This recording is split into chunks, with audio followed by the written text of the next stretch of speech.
Storm Nation. We are live at the 2022 TAT Las Vegas Open Grand Finals. I am Kendall Miles, joined by five-time Eagle winner Matthew McNeil. How you doing, buddy? I'm doing all right. And there's two people who can call me Matthew on the face of the planet, my friend. You are not one of them. Fair enough. So you can just call me Matt. Sounds good. Sounds good. We are here, Grand Finals, TAT live stream. I'm just giving you a hard time. I Buddy. love it. You can call me Matthew. I love it. I love it. Kicking the stream off the right way. So we're bringing you guys the grand finals of the TAT. So we now have the winners of our handicap division, our amateur division, our women's division, and this is the two new ones, our junior division and our open division. So this TAT is a little bit different. So normal TAT, true amateur tournament, but this one is different. This one's opened up to everybody. If you are a card holder, or if you're someone who's bought on TV, or if someone who normally wouldn't qualify for the TAT tournament, you now have an option to bowl the open division. So, again, we're at South Point Casino, Bowling Plaza. We're going to start it here in a few minutes.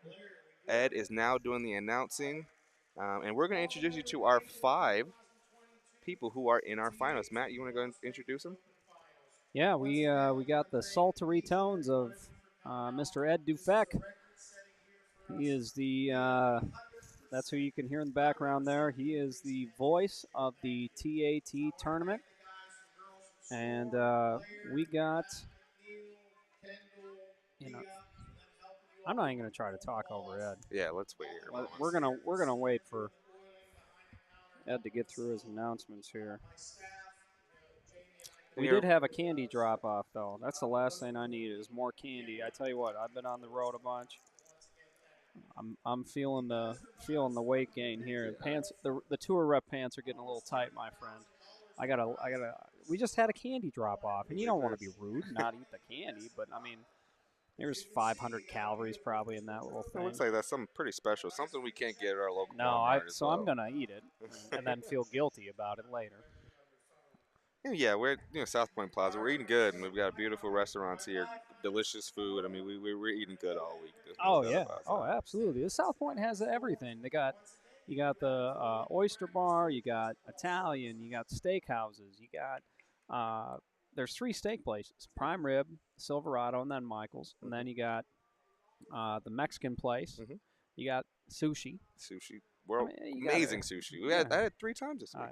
All right. Here we go. So okay, our players are just about to start warming up here. They're gonna have 10 minutes of warm up, and we can start talking about our players here in the green. In the green, do we got the lanes up yet?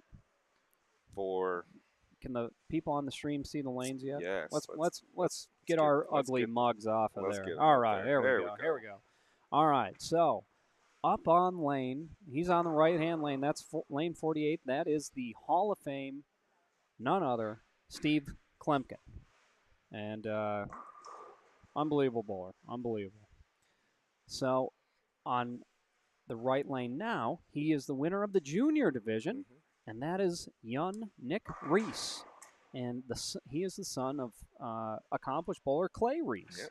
And Nick is just a very, very nice young man from Lehi, Utah.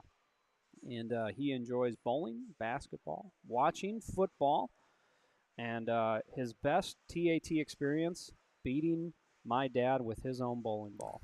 So I think that's pretty good. So there you go. Young Nick Reese, fine young junior bowler out of Lehi, Utah.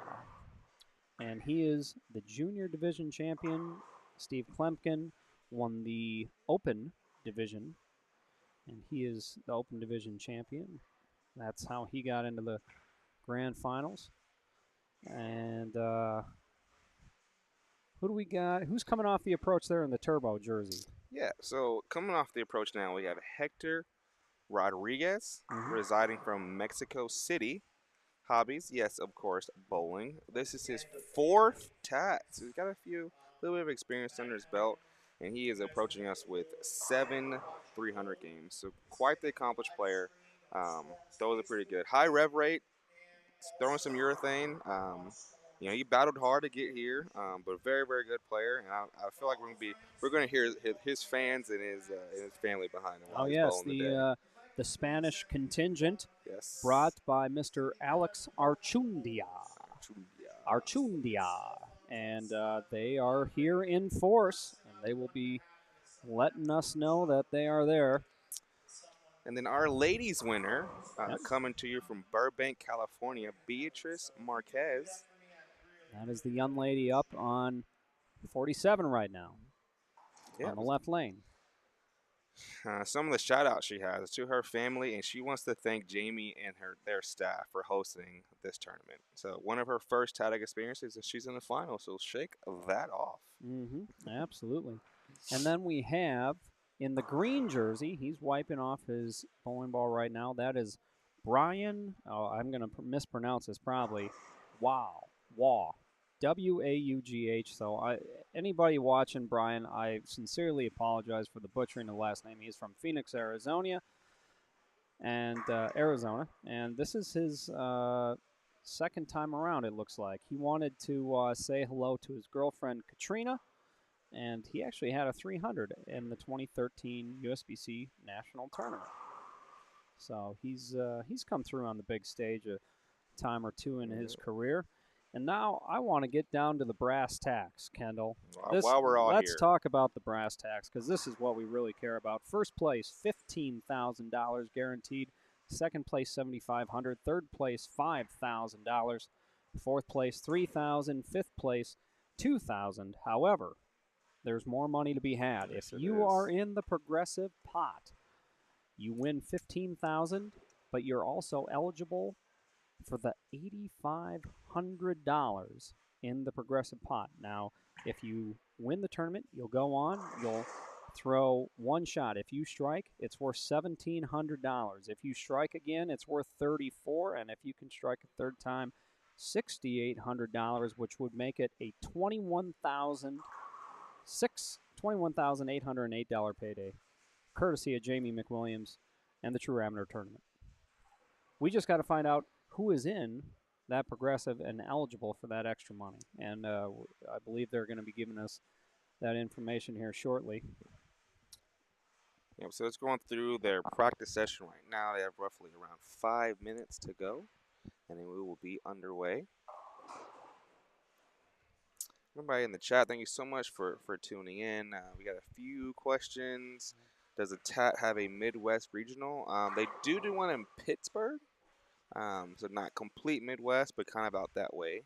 You can check the dates on that. Jason Smith said it's pronounced wah, like the karate sound. Yep. Wah. Like that. Like that a lot. Greetings from Sweden. We got some international viewers. So again, thank you guys so much for tuning in. If you have any kind of questions, myself and definitely Matt would love to answer those for you. Yep. Get anyinformation you may need. And Rose City Robins, does everyone who won their division win a separate first place prize check? No, they do not. They just win what I just listed off. So if you win your division, you get third place, you get yourself a check for $5,000. Not a bad weekend's work. So hats off to Jamie McWilliams and his team here at the TAT. They've doubled their entries from last year. Sure has. So they're growing the tournament, and more opportunities for more bowlers to win more money is a great thing all the way around. Yeah, and again, the event is so unique, and for the reason of, you come out, mom, dad, son, grandpa, even grandma. It's the divisions for everybody, and it welcomes all. So here we go. Nick Reese, the junior, and Steve are in the progressive. The other three bowlers are not. Oh, wow. So if Nick or Steve happen to win the tournament, they will go on and bowl for the extra money. If not, we will just have a champion crowned, and they will take home $15,000. What are you seeing here as practices unfolding, Kendall? I've been yapping about money and progressives. What have you been seeing in the practice strategies, Monstar 5? Yeah, I mean, people love the money, right? But of course, so We are bowling on a 40-foot sport compliant pattern. I would say it's roughly around 2 to 2.5 to 1 for you bowling nerds out there. But the trick this week, we're using ice oil conditioner. So what that means is that's a slicker type of oil that's used in competition. And so we have a pretty slick lane surface here, being the beautiful South Point Plaza. So it added a degree of difficulty for the bowlers. So as they're getting ready to start their match, you're seeing some urethane go down the lane, especially from Nick, Steve, and Brian, and even from Hector as well. Going to play further to the right, keep the ball in play, and just looking to really blend them fresh. Again, it was quite the flat pattern and tight. So they're looking to really keep themselves out of trouble. That's really what has brought them to this point. They've made the least amount of mistakes, stayed clean, made their spares, and they've really been able to fight their way here. Steve's kind of playing on house money here. He's worked his way through his last couple of matches. He earned the last one. He's earned all of them, but he's had quite the dogfight to get there. Which he's in the open division, right? He's Yep. beat some amazing Yep. bowlers. He certainly did. So Certainly did. this is going to be some fireworks here. It's going to be exciting. Crowds here. Grat Tap Grand Finals, $15,000 on top. This is going to be a good one. Well, and we had a question in the chat, are these 5 bowling scratch? And the answer is no. Nick Reese, the junior, he's going to get 28 pins. Beatriz Marquez, the winner of the women's division, she gets 24 pins. And then Hector Rodriguez, winner of the handicap division, he gets 8 pins. So we got to factor these things into account. We'll keep reminding you guys as we go through of the handicaps in play. Brian Waugh and Steve Klemkin, obviously the amateur and open division champions, they are bowling dead scratch. So what they eat or what they kill is what they eat. No extras there, buddy. So also a shout out to John Rakoski. He's my teammate. We won an Eagle this year, so shout out to John. He is a 2-time TAT champion. Wow. So he's on the banned list for quite some time. So he's still serving time until that parole board says you've paid your debt to society. So it's big congrats to you guys for such an unbelievable accomplishment. Again, number 5 for you, and yeah, that's unbelievable, guys. So big congrats to both of you guys. Thank you very much. Yeah, of course. So, well, 30 seconds left 30 to practice. seconds, and then we're going to see practice wind down here. We'll hear the sultry tones of Ed Dufek come on, and he's going to introduce our 5 finalists for us. So we're just going to ease on back a little bit, quiet down here, and let Ed introduce our finalists, and we'll remind you guys of the handicap situation as we get underway.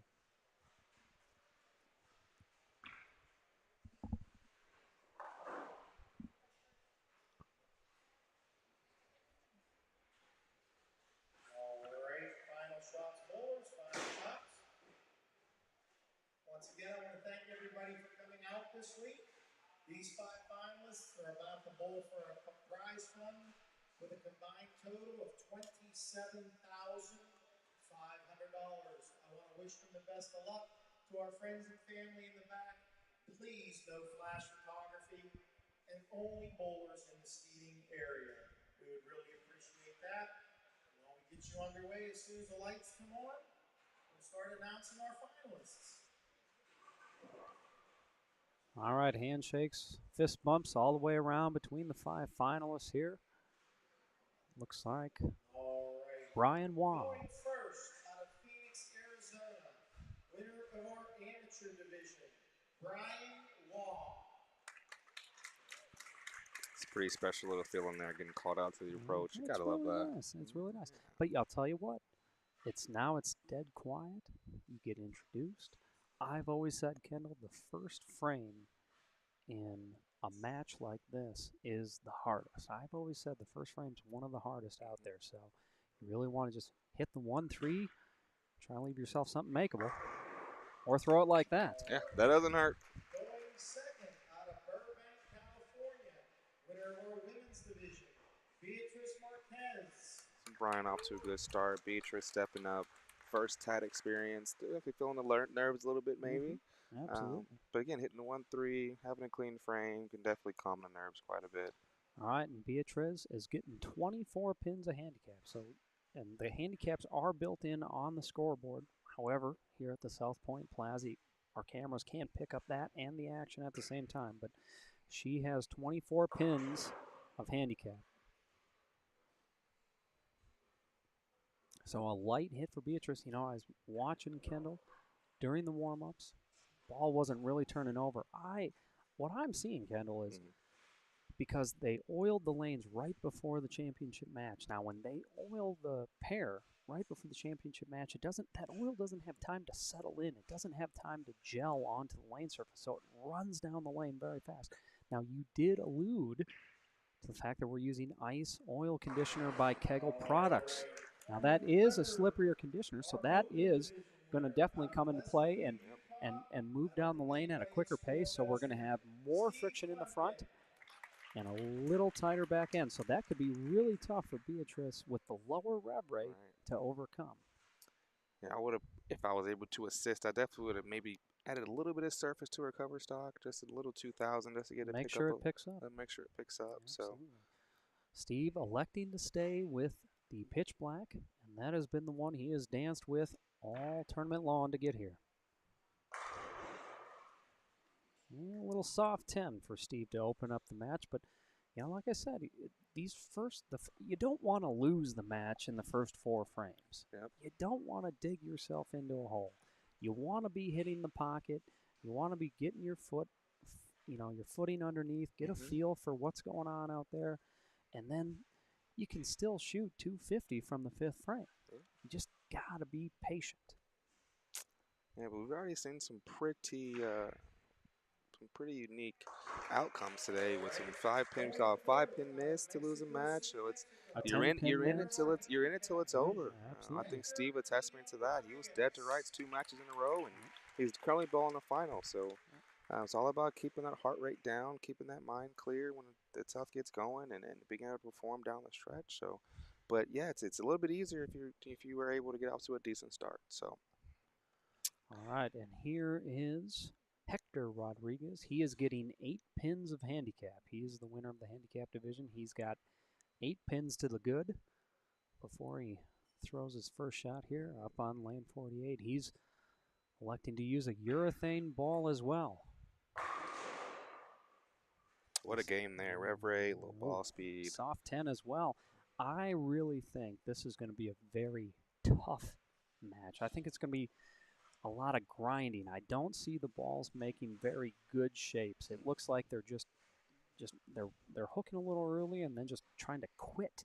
So the gentlemen who are throwing urethane, they're gonna be put in a little interesting position if they get to the point where they're trying to make the ball hook. They're going to start having to add grip pressure, trying to make it hook early. However, the danger there is if you try to make it hook, it can overhook and go right through the face, and then you're left with a split.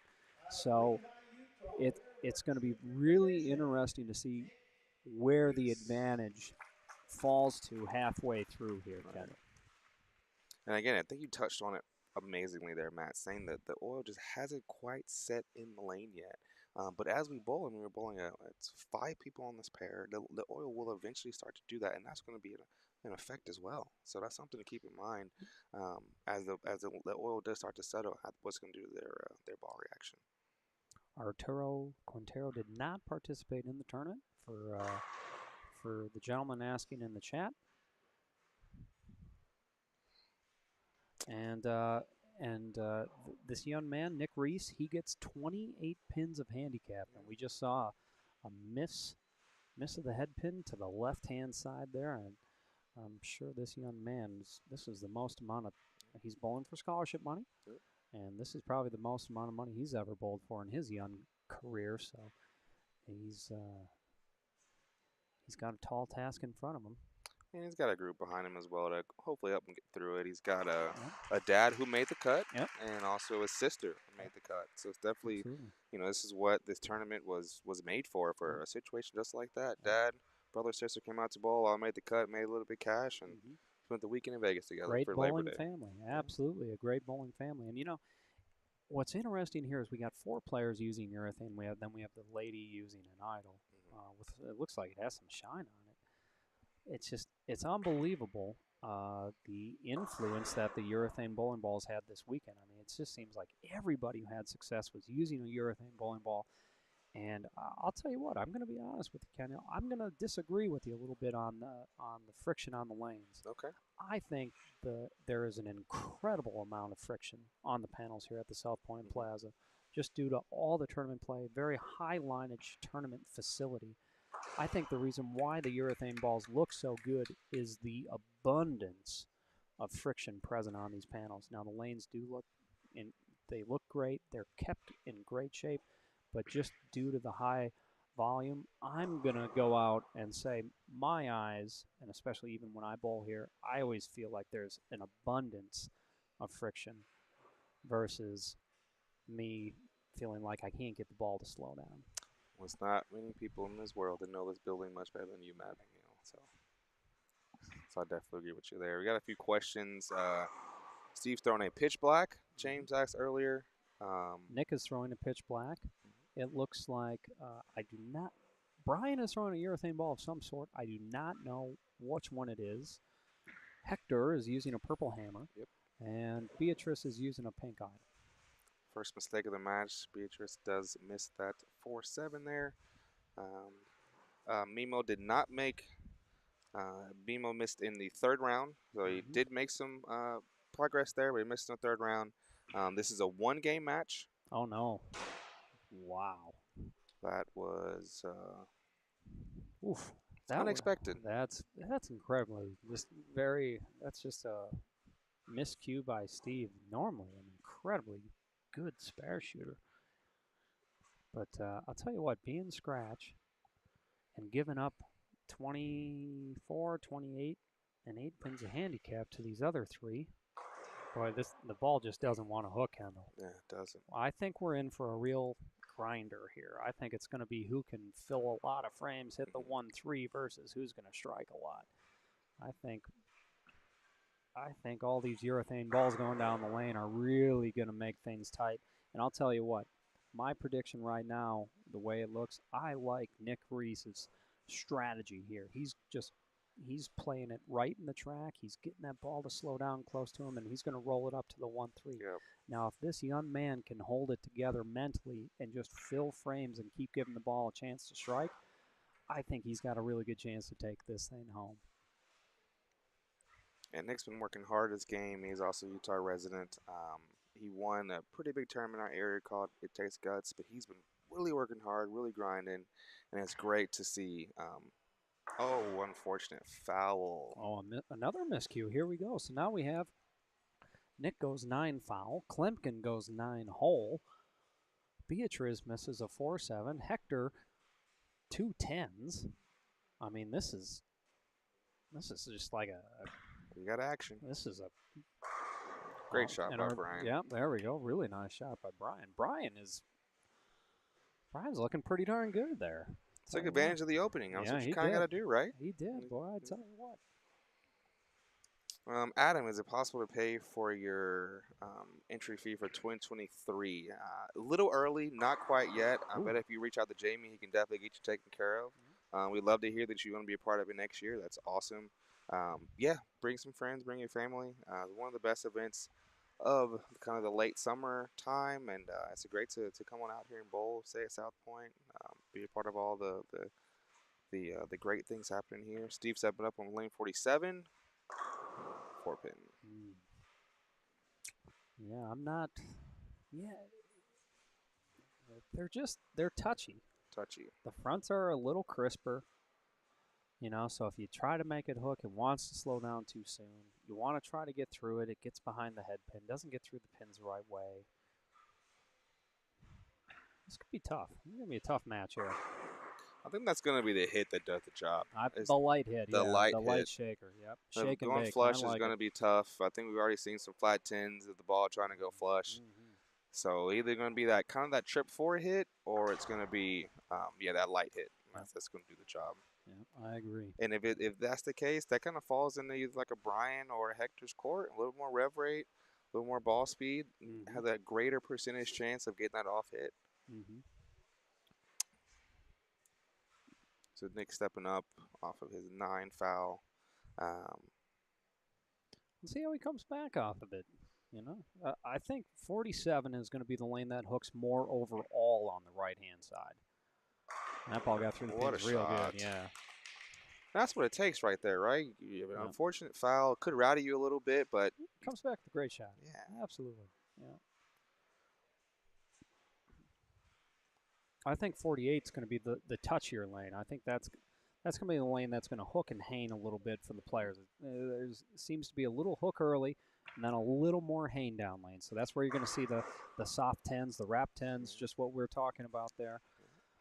So I think if you just got to for the, for Brian Waugh, for Klemkin, Nick, and Hector, they're going to have to really figure out a way to get the ball through the pins on the right-hand lane. Correct. Beatrice, with as much handicap as she's getting, if she can fill a lot of frames, she could be good here.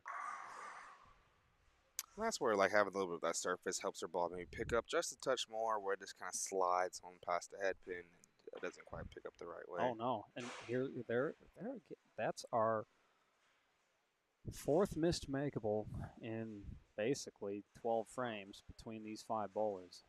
That is, I'll tell you what, pressure does strange things to people. Yes, it does. Oh. She's stepping up for the spare. She needs this one to keep herself in it. Oh, definitely. Good cover. There you go. Yeah. There you go. That was a lot better speed. I think she was just trying. I think she's trying to overthrow it right now. She's just trying to, really, she doesn't feel her ball hooking, so she's pressing a little bit, maybe a little nervous, but just overthrowing. I think she just needs to be nice and smooth and let the ball roll. What do you think? I agree. I think you just can't do anything different. If you're in a title match or if you're bowling practice, you can't change your pre-shot routine. You can't. You have to stay within your routine as much as you can because it's inevitable, right? We're human. Your heart rate's going to get elevated. You're going to feel the moment. But if you stay in your process, stay in your pre-shot routine, and stay within yourself, that's going to be so much better for you down the line and throughout the match to change your processes. I agree.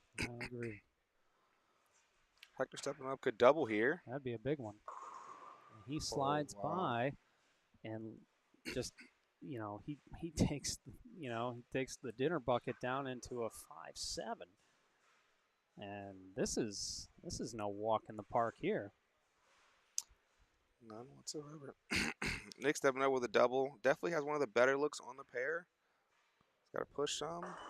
And he that wasn't a bad shot. Well, but that's the overcorrection from the soft 10. He said, "I'm going to make this one hook," and so he ripped into it, and it checked early. And remember, 48 is the lane that hooks early anyways.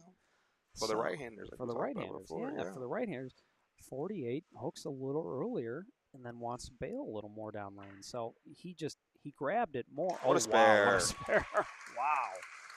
Hector. What a great spare. That's huge. Yep, so Nick's just got to swallow his pride here and take his medicine, get his 3 pins, and he's got to go back to the drawing board. I think the move on 48 for him is he needs to rotate and slow down. Yep. I would say a little bump, left, feet, and with the eyes, rotate a little more, and then play the hook stop, and just try to get it to freeze up in front of the 1-3 there. There's Brian Waugh back on it. So Brian Waugh pacing 180 through 5.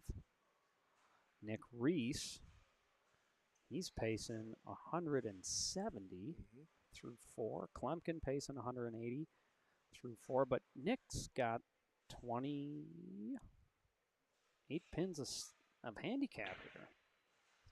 It's got to hook some. No, I think her feet's just... I would say her feet are too far left. She needs to move her feet right, keep her eyes more the same, or maybe move her eyes to the left so she's going more up and into the 1-3 there.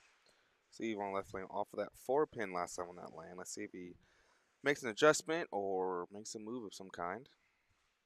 We got some people in the chat talking about, wow, it looks like there's not much hook out there. Why these guys not switching to reactive? Well, tough part is when you get pot committed in these situations and you haven't given reactive a look all weekend, it's tough to make that switch.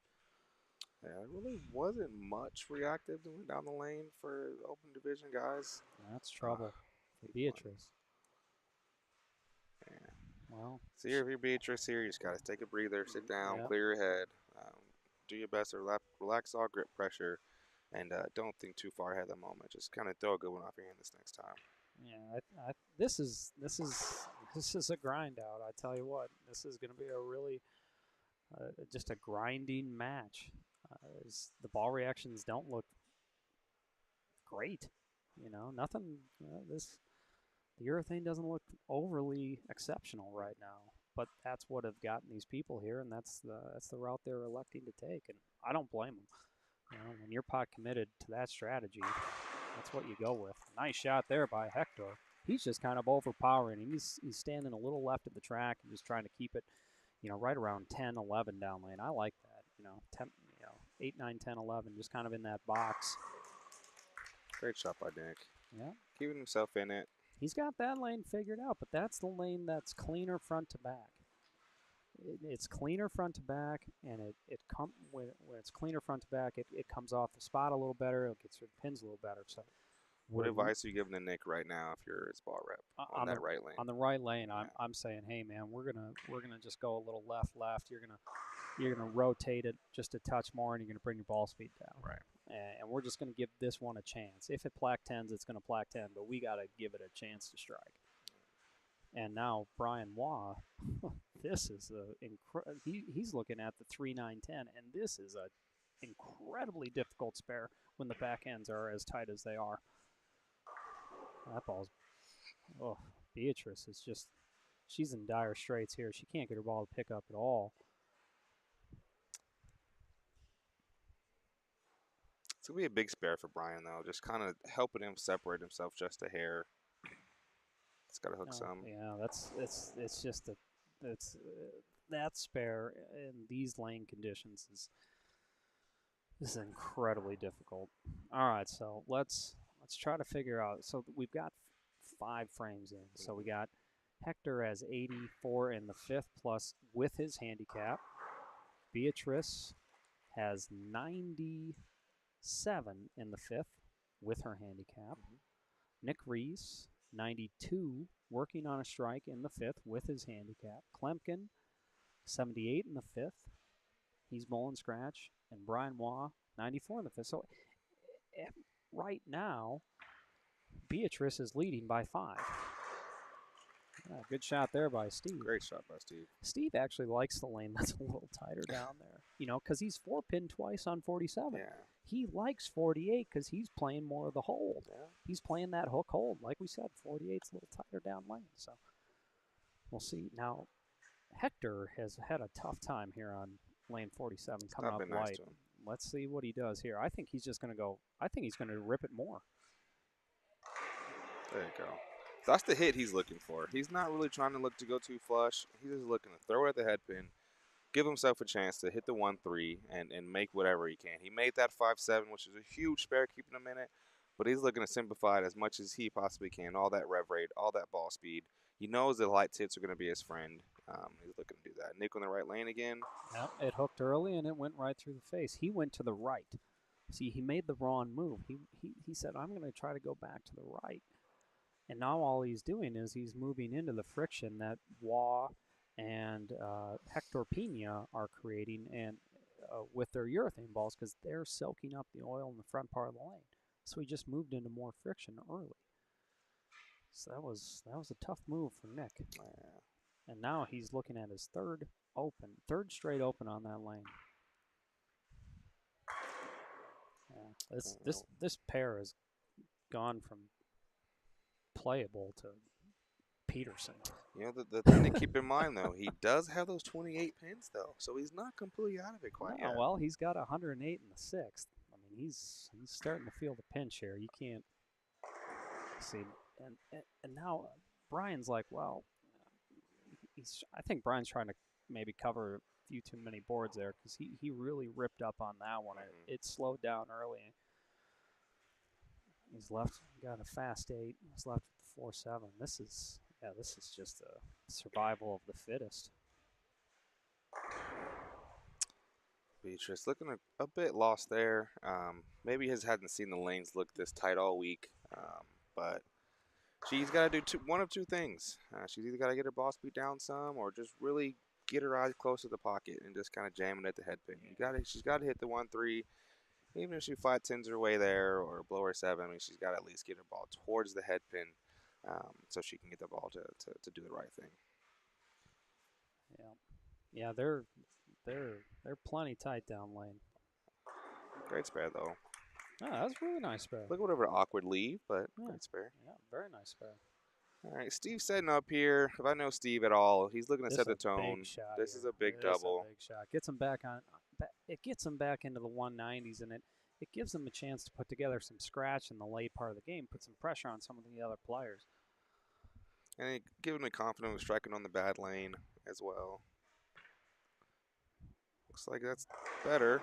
Oh, what a break. Yeah, you know what he did there? He went with a little lift loft. That's an old school move there. He actually went a little lift loft. He said, I'm going to try to get it over the front part of the lane a little more and just try to get it to tip up there a little bit.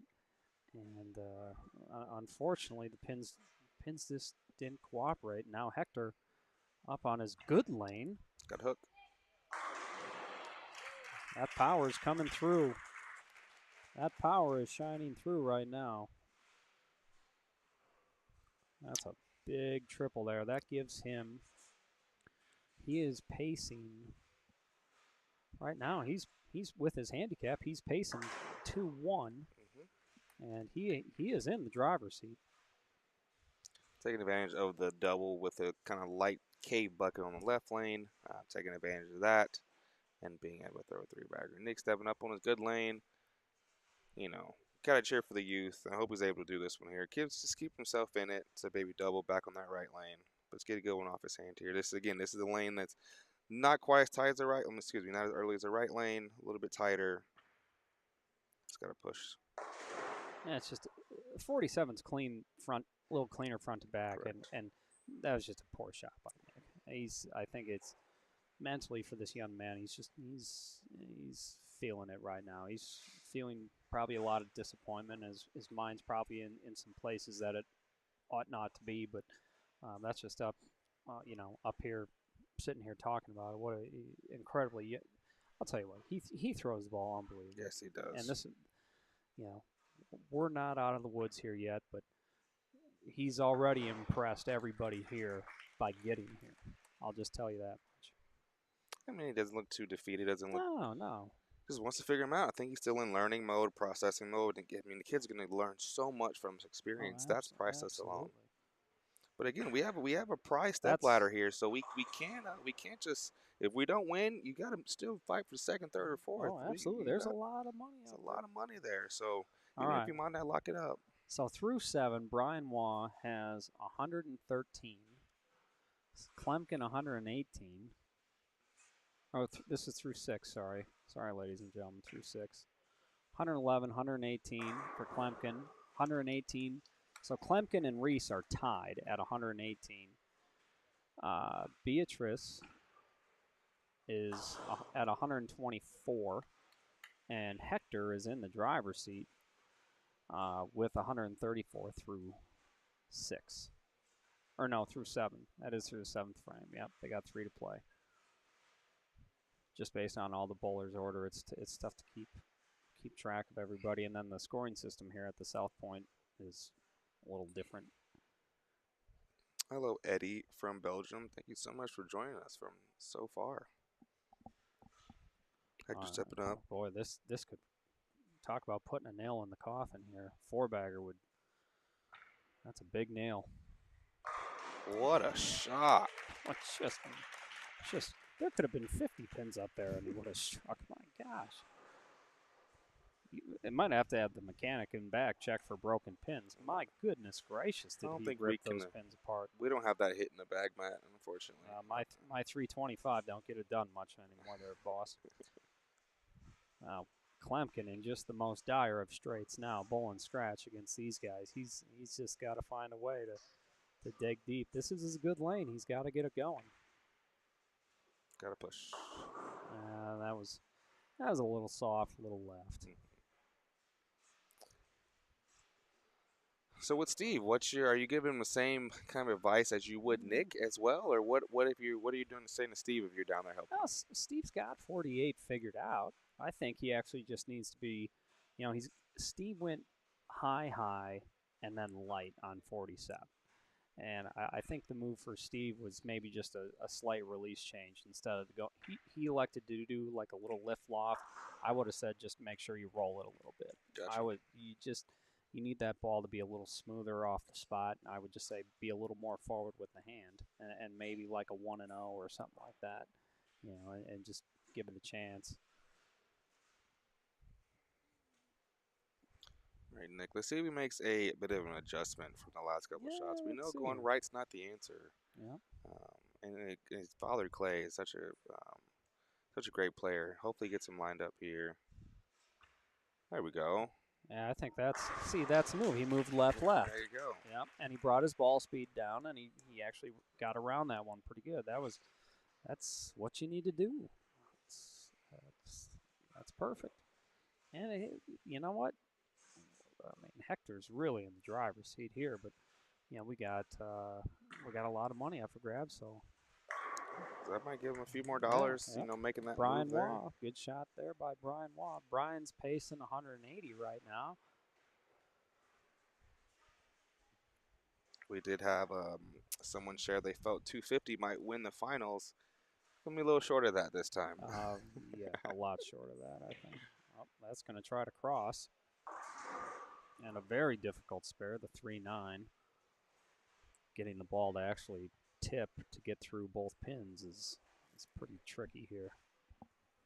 So is there anything you would tell maybe like a Nick or a Beatrice in a moment like this for the first time with the experience that you have on multiple levels? If something that you would maybe share with them or someone else that's in a position like this maybe listening?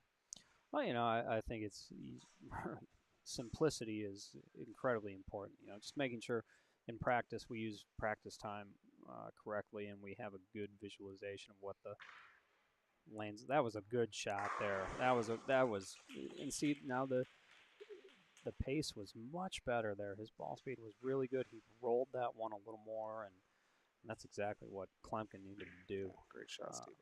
Good spare by Beatrice. Great spare. Wow, that's really nice. She's hanging in there. Wow, let's see, 170, 180, 170.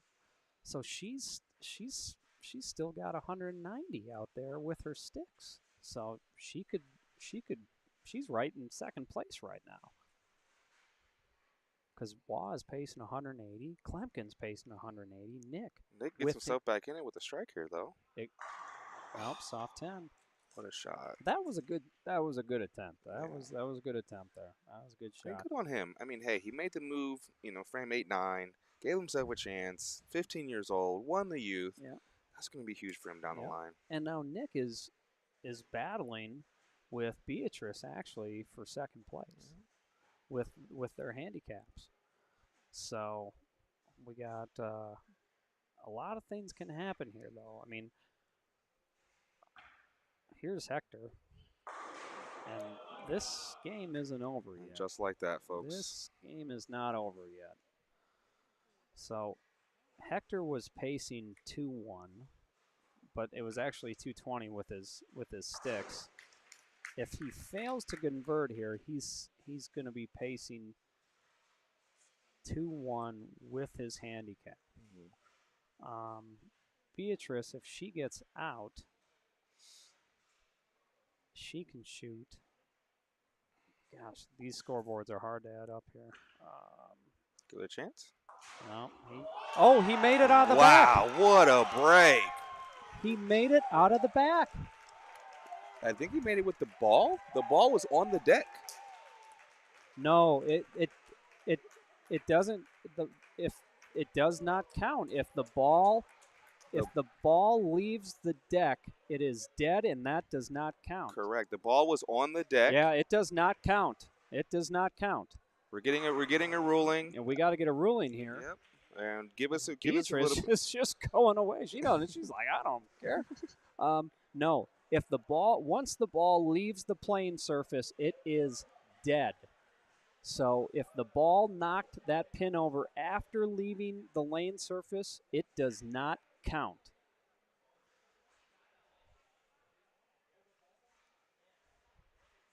So and we're gonna get a ruling on this here. Ed Dufek is gonna consult. Yeah, they're right Yep, on it. yep, Jamie and his team yep, are hopping right yep, on it. But as of what we think, will be an 8-1. yep. Going back to what Matt said, he can now get to 2-teen pacing 190 again. So Yep. Right now he's going to be pacing 2-0. 2-0. Yep, he's pacing 2-0.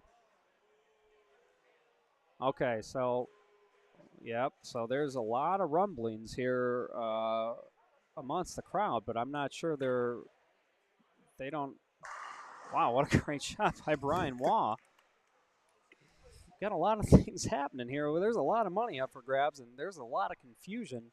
Jamie McWilliams, now he's on his way over. All right, so Beatrice in the clubhouse with 193. So Brian Waugh. Yeah. Yeah. We got confirmation. And we got confirmation. The ball did hit it. Yep, Jamie McWilliams the ball hit the pin. It was dead.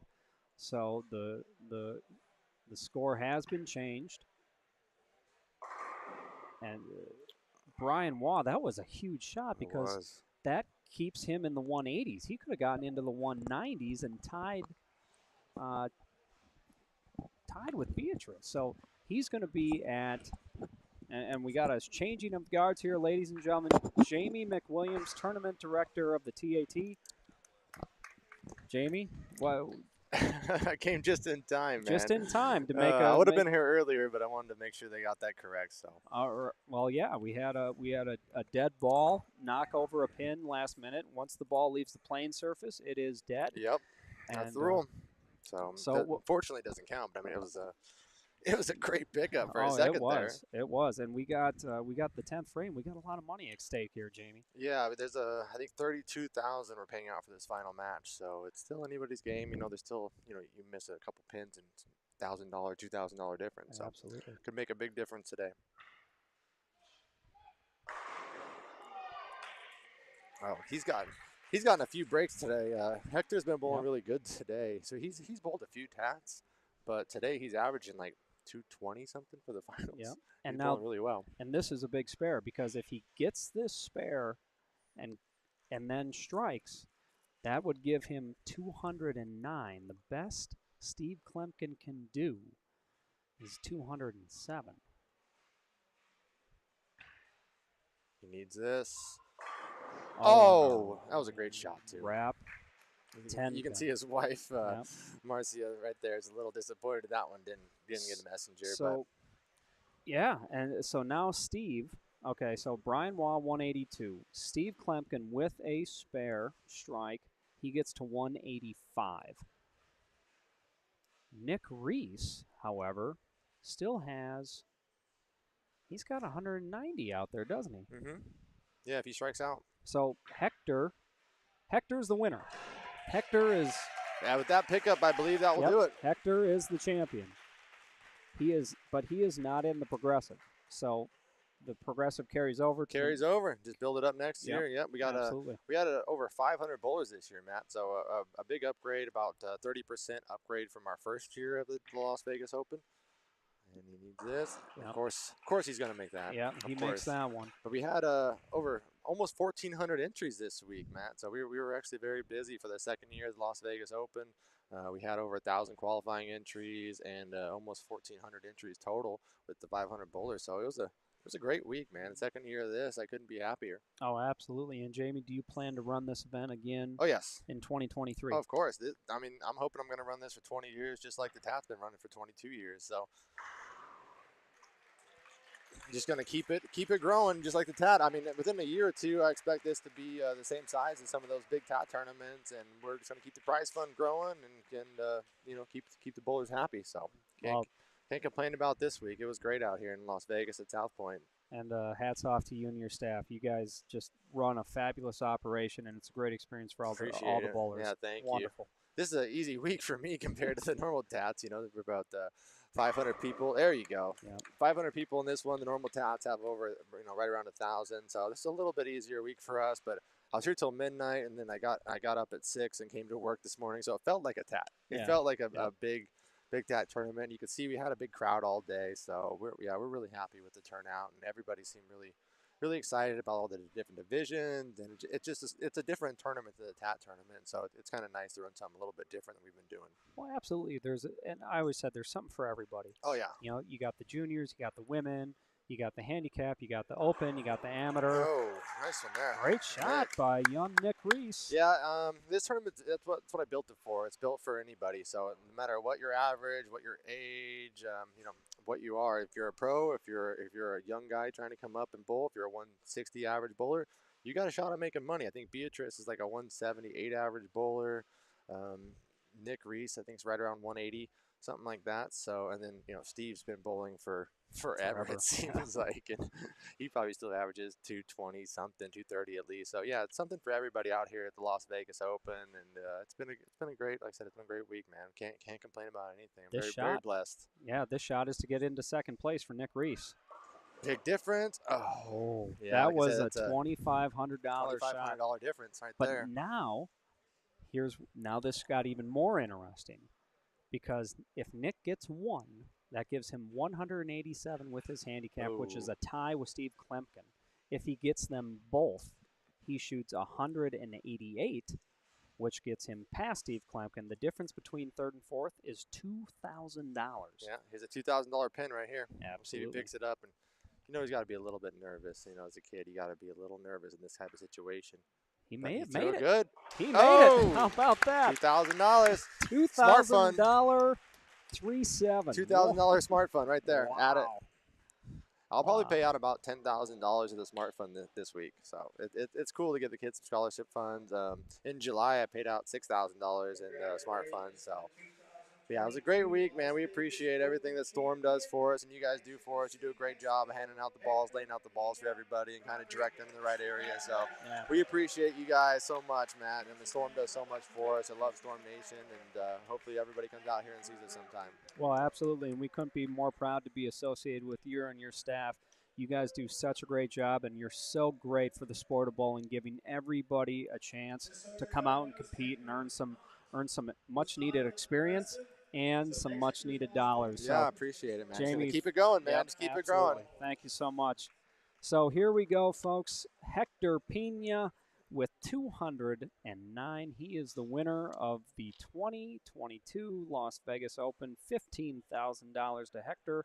Second place is Beatriz Marquez, the winner of the women's division at 193. Nick Reese takes third from the junior division. That's a close match, man. Yeah, that's crazy. $5,000 for young Nick Reese, a score of 188.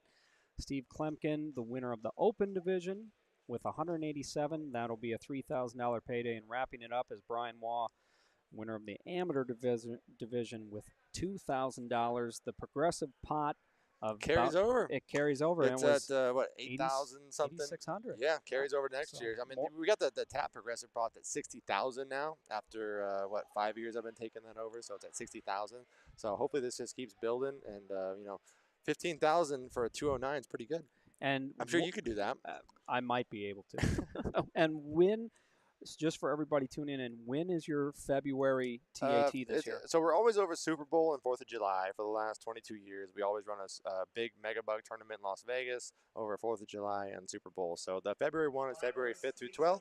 And then July 3rd through 9th is our Summer Classic. And we're expecting over 1,000 people for both of them, actually, this year. So they're going to be big events. Come out and see us in Las Vegas and have your chance of winning some big money. Yeah, absolutely. And with that $60K of progressive pot money, it definitely draw some people in. Definitely adds more to the draw. Yeah, you can win like $75,000, and the entry fee is $230, or it's $320 with a Storm Ball. And then in July, you actually get $100 in match play for it too, and we get discounts on hotel rooms and everything. And you get a few other entries into different events and some swag for coming out and seeing us. So come out to Vegas. If you have any questions, you can message us on Facebook, and I handle all of our social media, emails, everything, phone calls, everything. So if you need anything, just hit me up. Absolutely, Jamie. Thank you again, and everybody. Thanks for tuning in. for our coverage here of the Las Vegas Open. As always, make sure to bowl up a storm and have a safe and happy holiday weekend. Thanks, Storm Nation. We'll see you out here.